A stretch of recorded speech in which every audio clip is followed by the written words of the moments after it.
بسم اللہ الرحمن الرحیم۔ السلام علیکم محترم سامعین اور عزیز طلبہ کرام، امید کرتا ہوں کہ آپ تمام احباب خیر و عافیت سے ہوں گے۔ آج کا ہمارا سبق نمبر 21 ہے، جس میں ہم شاعر عامر بن الطفیل کو پڑھیں گے، جس کے 2 ہی اشعار ہیں۔ تو آئیے اشعار کو پڑھتے ہیں اور اس کا ترجمہ اور تشریح کرتے ہیں۔ وقال عامر بن الطفیل: طلقت إن لم تسألي أي فارس حليلك إذ لاقى صداء وخثعما أكر عليهم دعلجا ولبانه إذا ما اشتكى وقع الرماح تحمحما. طلقت إن لم تسألي أي فارس، یہاں پر عامر بن الطفیل اپنی بیگم سے، بیوی سے کہہ رہا ہے کہ طلقتی، تجھے طلاق ہو، ان لم تسألی، اگر تو نہیں پوچھے گی میرے متعلق، ای فارسن، کوئی بھی شہسوار، یعنی ای فارسن حلیلکی، کہ اگر تو میرے متعلق لوگوں سے نہیں پوچھے، نہ پوچھا کہ تیرا شوہر کیسا شہسوار تھا، اذ لاقا، جب اس نے ملاقات کی، یا اذ لاقا، جب اس نے دخول کیا یا داخل ہوا، صداء و خثعما، قبیلہ صداء اور قبیلہ خثعم، یعنی ان کی مڈ بیڑ ہوئی، آپس میں لڑائی جب ہوئی تھی، تو آپ کا جو شوہر ہے یا جو یہ شہسوار ہے آپ کا شوہر، وہ کس طرح سے داخل ہوا تھا اس گمبھیر جنگ میں، یا اس معرکۃ الآراء، یا مشکل حالات تھے اس میں، اور قبیلہ صداء اور خثعمہ کا جو ان کے ساتھ جو مسئلہ ہوا تھا، اس میں کون سا شہسوار تھا جو داخل ہوا، آپ کو پوچھنا ضروری ہے، اگر نہ پوچھو گی طلقتی، تو آپ کو طلاق واقع ہو جائے۔ حلیل کہتے ہیں زوج کو، شوہر کو۔ دوبارہ سنیں، طلقت ان لم تسألی، اگر تم سوال نہیں کرے گا، ای فارسن حلیلکی، کہ کون سا شہسوار تمہارا شوہر ہے، اذ لاقا، جب اس نے مقابلہ کیا، صداء و خثعما، قبیلوں سے۔ آگے کہتے ہیں اکر علیہم، اکر العطف، اس کا ترجمہ ہوگا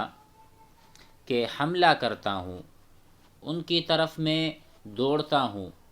ان پر حملہ کرتا ہوں، اکر علیہم، کرہ یکر، میں ان پر یعنی گھوڑوں کے ساتھ حملہ کرتا ہوں۔ اکر علیہم دعلجن، دعلج اسم فرسہ، اس کے گھوڑے کا نام دعلج ہے، میں ان پر حملہ کرتا ہوں دعلج کے ذریعے، یعنی میرے گھوڑے کے ذریعے، ولبانہ وصدرہ، یہاں پر لبان سے مراد صدر ہے، گھوڑے کا سینہ، تو گھوڑے کا سینہ الگ سے اس لیے ذکر کیا کہ للتفخیمی والتعظیمی، ٹھیک ہے، پہلے کہا میں نے گھوڑے سے حملہ کیا، پھر کہا اس کے سینے سے، تو اس کا سینہ ایسا چوڑا ہے، ایسا بہادر وہ گھوڑا ہے کہ اس کے سینے کو الگ ذکر کیا، اور کہا اذا مشتکا وقع الرماح تحمحما، جب بھی یہ گھوڑا کسی بھی چیز سے، یعنی جب وہ نیزوں کی چوٹ سے شکایت کرتا ہے تو ہنہناتا ہے، تحمحما، تحمحما یا تحمحم، ہنہنانا، تحمحم الفرس، گھوڑا ہنہنایا۔ تو اذا مشتکا، جب بھی گھوڑا شکایت کرتا ہے کس چیز کے، نیزوں کے لگنے کے، یا نیزوں کی جو چوٹ ان کو لگتی ہے اس کی وجہ سے، وقع الرماح، اذا وقع الرماح على صدره تحمحما، تو وہ ہنہناتا ہے، یعنی وہ گھبراتا نہیں ہے بھلے اس کو کتنی بھی چوٹیں آ جائیں۔ آگے بھی پڑھ لیتے ہیں۔ وقال زفر بن الحارث وكنا حسبنا كل بيضاء شحمة ليالي لاقينا جذام وحميرا فلما قرعنا النبع بالنبع بعضه ببعض أبت عيدانه أن تكسرا ولما لقينا عصبة تغلبية يقودون جردا للمنية ضمرا سقيناهم كأسا سقونا بمثلها ولكنهم كانوا على الموت أصبرا۔ ترجمہ کرنے سے پہلے شاعر کے بارے میں کچھ جان لیتے ہیں کہ یہ کون تھے۔ یہ جلیل القدر تابعی ہیں، زفر بن الحارث، آگے ہے الکلابی، ٹھیک ہے، یہ ایک تابعی ہیں مشہور۔ تو یہ جلیل القدر تابعی ہیں، قبیلہ کلب اور قیس کی جنگ کے وقت یہ میدان سے فرار ہو گئے تھے، اور اس جنگ کے بارے میں یہ کہتے ہیں، یعنی جب قبیلہ کلب اور قیس کی جنگ تھی تو یہ فرار ہوئے تھے۔ اب اس جنگ کے بارے میں یہ اپنے تأثرات بیان کرتے ہوئے کہتے ہیں وَكُنَّا حَسِبْنَا كُلَّ بَيْضَاءَ شَحْمَةً، ہم نے ہر سفید چیز کو، حسبنا گمان کرنا، کسی چیز کو جاننا، وَكُنَّا حَسِبْنَا اور ہم یہ گمان کر رہے تھے، كُلَّ بَيْضَاءَ ہر سفید چیز، شَحْمَةً کہ وہ کیا ہے، وہ چربی ہے، ہم نے ہر سفید چیز کو چربی یعنی کمزور گمان کیا تھا۔ لیالی لاقینا ان راتوں میں، لاقینا جس میں ہم حمیر کے ساتھ، جس میں ہم کیا تھے، مڈ بھیڑ، لاقینا جذاما و حمیرا یعنی وہ راتیں، اس رات میں ہم نے ہر سفید چیز کو شحمہ یعنی چربی سمجھ لیا تھا، یعنی کہ کمزور چیز۔ لیالی ان راتوں میں جب ہم نے مقابلہ کیا تھا جذام کا، قبیلہ جذام اور قبیلہ حمیرہ کا۔ تو جنگ کی وہ صورت بیان کرتے ہوئے کہہ رہے ہیں فَلَمَّا قَرَعْنَا النَّبْعَ بِالنَّبْعِ تو جب ہم نے کمانوں سے کمانوں کو کھٹکھٹایا، قرع یقرع، مثلا قرعت الباب میں نے دروازہ کھٹکھٹایا، تو جب ہم نے النبع بالنبع بمعنی کمان کو یا کمانوں کو کمانوں سے کھٹکھٹایا، تلوار کو تلوار سے جب ہم نے کھٹکھٹایا تو کیا ہوا،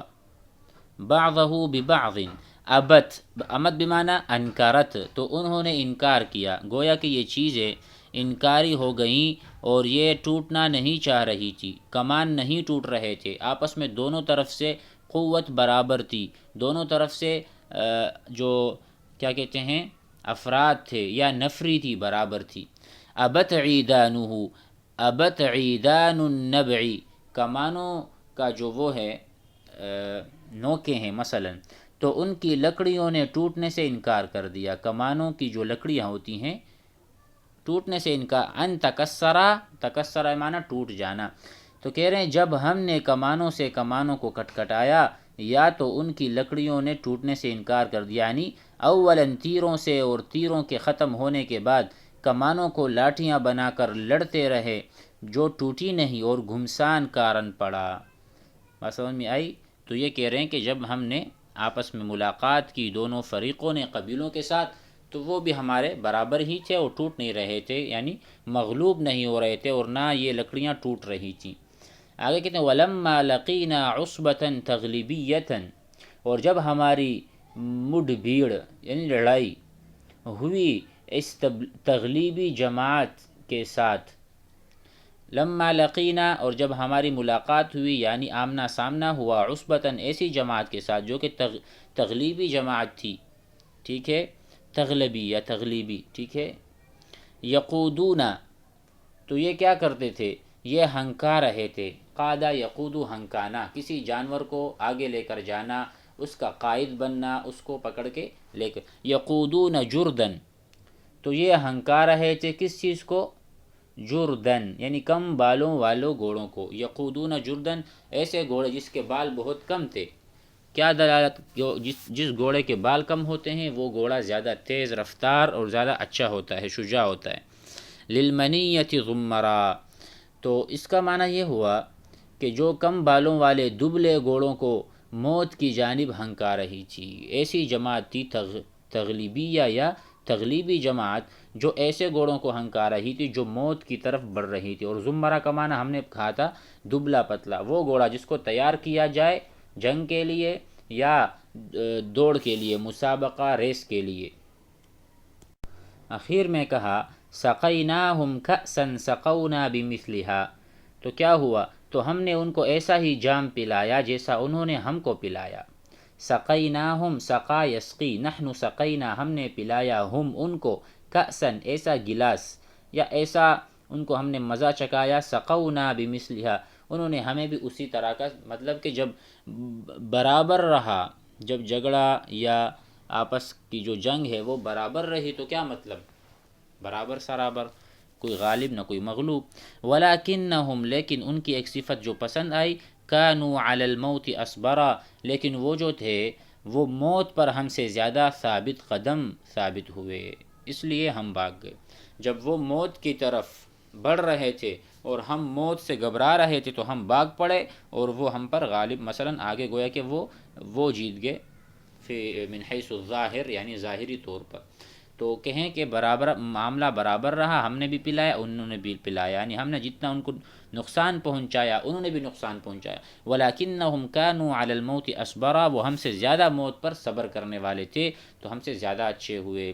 آج کے لیے اتنا ہی، امید ہے آپ حضرات کو اشعار سمجھ میں آ گئے ہوں گے. السلام علیکم.